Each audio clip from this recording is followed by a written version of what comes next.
लोगों ने मुझसे एक सवाल पूछा था, क्या हम बॉलीवुड की पिक्चर्स, मूवीज और क्या हम पिक्चर्स के सॉन्ग सुन सकते हैं? एक्सप्लेन तो मैं करूंगा ही, लेकिन मैं पहले ही आपको कह सकता हूं कि अगर आप मूवीज देख रहे हैं, अगर आप बॉलीवुड के सॉन्ग सुन रहे हैं, तो मैं आपको एक बात कहूंगा, आप अपने आप को नरक जाने के लिए ट्रेन कर रहे हो। अब आप कहोगे, ब्रदर आप हमेशा इन चीजों के बारे में क्यों बात करते हो? मैं आपसे एक सिंपल क्वेश्चन पूछ रहा हूं, अगर हो सके तो अपने आप को इस बात का उत्तर दीजिए।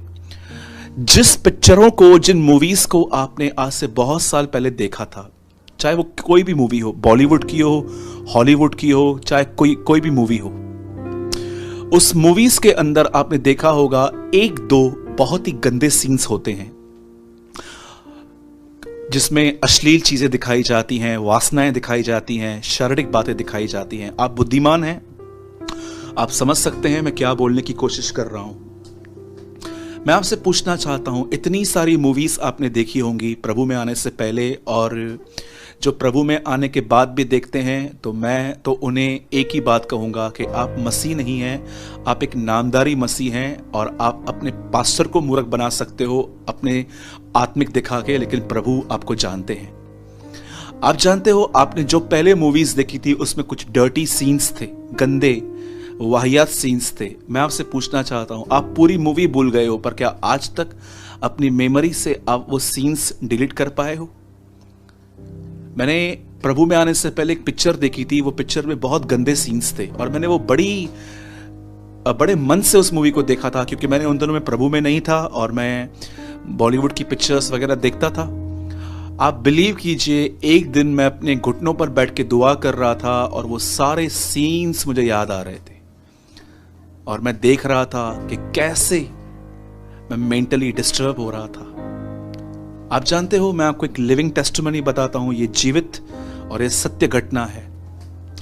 मुंबई में मेरे एक दोस्त रहते हैं और मेरे एक फ्रेंड रहते हैं, और उन्होंने प्रभु में आने के बाद उनका जीवन बड़ा ही सुधर गया, एकदम वो एक अच्छी जिंदगी जीने लग गए। एक दिन एक मूवी लगी, उस मूवी में एक स्टोरी दिखाई गई। उस स्टोरी के अंदर एक लड़का और लड़की कॉलेज में मिले, लेकिन कुछ वजहों से वो अलग हो गए। लड़की की शादी हो गई, और उसके बाद जब लड़के को पता चला कि उसकी शादी हो गई, वो लड़का अपने दर्द को भुलाने की वजह के कारण इतने नशे करने लग गया, वो ड्रग्स वगैरह सब लेता था। और जानते हैं, जो वो हमारे दोस्त थे, जो अभी अभी प्रभु में आए थे, जिनको विश्वास में बढ़ रहे थे, पता नहीं क्यों उन्हें ऐसा मन था कि मैं एक बार ये मूवी देखूं। और मैं आपको बताना चाहता हूं, उनका भी जीवन प्रभु में आने से पहले कुछ ऐसा ही था, लेकिन प्रभु ने उनको उन गंदगी में से निकाला। और जब वो मूवी देखने के लिए वो गए, उस मूवी में से पता नहीं उनके अंदर क्या आया कि आज वो पूरी तरह से बैकस्लाइड हो गए हैं, पूरी तरह से उन्होंने खुदा को छोड़ दिया है, और आज वो किसी का फोन तक नहीं उठाते, क्योंकि उन्हें वो सब बातें याद आई। मुझे बताइए, डेविल कैसे उनके अंदर घुसा वापस?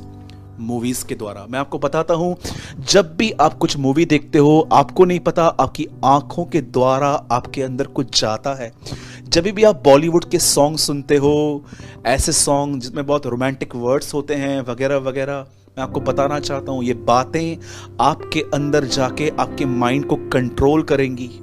मैं एक नहीं, बहुत सारे ऐसे लोगों को जानता हूं जो इन गीतों को सुन के ठंडे हो चुके हैं, जो इन पिक्चरों को देख के वापस उस गंदी बातों में चले गए हैं। आप जानते हैं, बाइबल की एक आयत कहती है, मनुष्य जो बोता है वही काटेगा। समझो, एक दिन आपने पॉर्न वीडियो देखा, एक अश्लील वीडियो देखा, और आपने वीडियो देखने के बाद आपको रियलाइज हुआ कि आपने गलत किया, और आप खुदा के सामने जाओगे और खुदा से कहोगे, खुदा मुझे माफ कर। मैं आपको बताना चाहता हूं, परमेश्वर आपसे कहेगा, मैं तुझे माफ करता हूं, लेकिन फिर भी जो तूने बोया है अब वो तुझे काटना पड़ेगा। इसका अर्थ क्या है? गलातियों की पत्री में लिखा गया है, जो शरीर के अनुसार बोते हैं वे शरीर के द्वारा विनाश की कटनी काटेंगे, पर जो आत्मा में बोते हैं वो अनंत जीवन की कटनी काटेंगे। मैं आपको बताना चाहता हूं, अगर आप अपने अंदर ऐसा देख रहे हो तो मैं बताना चाहता हूं, आप अपने लिए दरवाजे खोल रहे हो और दुष्ट आत्मा को कह रहे हो अब आओ और 3-4 साल तक मुझे हैरेस करते रहो। जब भी आप ऐसे वीडियोस को देखोगे, खुदावन से माफी मांग लोगे, वो बड़ा दयालु है, वो आपको क्षमा कर देगा। वो आपको कहेगा कि ठीक है, तूने जानबूझ के नहीं किया, तू स्लिप हो गया, मैं तुझे माफ करता हूं। पर फिर भी ये दर्शन, ये गंदी बातें, ये ड्रीम्स अब आपके अंदर आके आपको हैरेस करेंगे। उस समय क्या करोगे? एक आदमी ने मुझसे पूछा, भाई आप पिक्चर्स देखते हैं? मैंने बोला बिल्कुल नहीं। बोला क्यों? मैंने उनको कहा, मैं पहले का कचरा ही नहीं निकाल पाया हूं अब तक, तो मैं नया क्या लूं।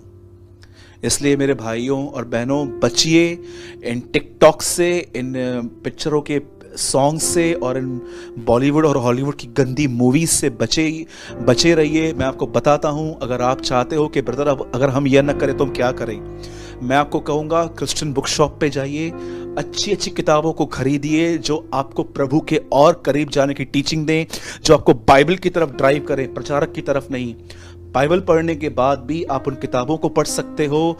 पौलुस जैसा आदमी तीमुथियुस से कहता है, हे तीमुथी, जब तुम मुझसे मिलने आए तो चरम पत्रिकाएं लेते हुए आना। सेकंड तीमुथी के 4वें अध्याय में पौलुस कहता है, मेरा भागा और मेरे बुक्स लेते हुए आना। पौलुस जैसा व्यक्ति बुक्स पढ़ता था।